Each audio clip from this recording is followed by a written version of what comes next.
Following the launch of the 16 Days of Activism Against Gender-Based Violence campaign, the Youth Life Project and Action Aid Zambia have embarked on a gender-based violence awareness campaign in Kalingalinga wards. During the campaign, ZNBC Radio 2 took the opportunity to ask community members about their understanding of gender-based violence. Here's what they had to say. Gender-based violence can be whether from male folks or from female, even from a girl child and from a boy child. My understanding of gender-based violence is that it is a type of violence directed at an individual based on their gender. It usually affects women and girls, but it can also impact men. I think gender-based violence is affecting all our communities. Gender-based violence happens everywhere, but unfortunately the topic is silenced in the communities. Like, it's hard for survivors to speak up, and I think that's why we need to speak more about gender-based violence, but also share points where survivors get support. Action Aid Zambia Country Director Fides Temba has called for the creation of an enabling environment for women. Gender-based violence inequalities are very retrogressive and they widen the gap of inequality. I'll talk about the patriarchal systems and norms. We are coming from a period where it was very difficult to have a female leader. It was unheard of. Yeah, and we had systems where even if you are a leader, because probably our norms say you cannot speak in front of the men, you find that even making certain decisions was quite difficult.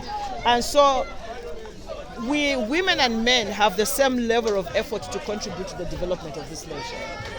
And if women are left out, remember we are differently made. So our needs, our strategic and practical needs are totally different from the men.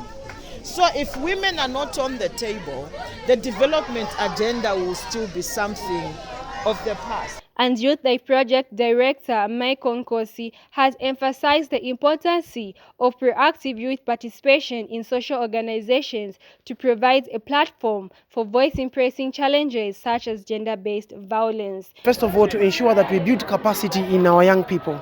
They need, first of all, to understand and know what this gender-based violence is.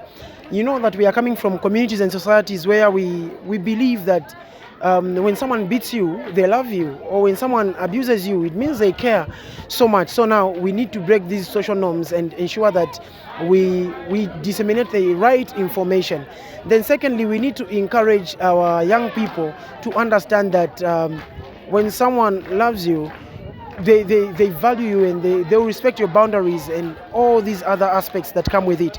But the most important thing also is to ensure that every boy and girl or youth are better empowered for them to be able to stand on their own, because some of them are enduring the vice of gender-based violence because they cannot stand without the other partner.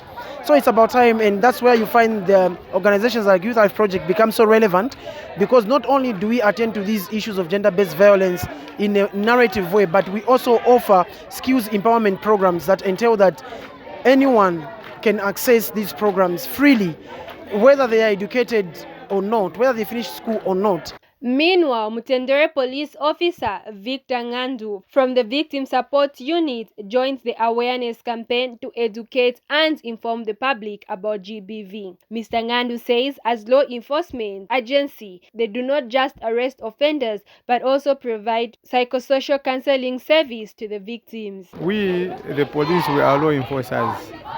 So all cases of gender-based violence are actually dealt with by us. But not only do we arrest all gender-based violence offenders, we also offer counseling and psychosocial counseling in helping them. As you can see today, we are also part of the sensitization that is going on, making sure that we educate and inform the people about the dangers of gender-based violence. But all in all, it's a vice that should be stopped by everybody, beginning from the homes, that is domestic violence, and in marriages, at school, in churches, everywhere where there are people. Any form of violence against another person is called gender-based violence. As the awareness campaign continues in the country, the fight against gender-based violence remains a priority. With ongoing support and education, there is hope for a future where such vices is eradicated. Hega Sakuwaha, ZNBC, Lusaka.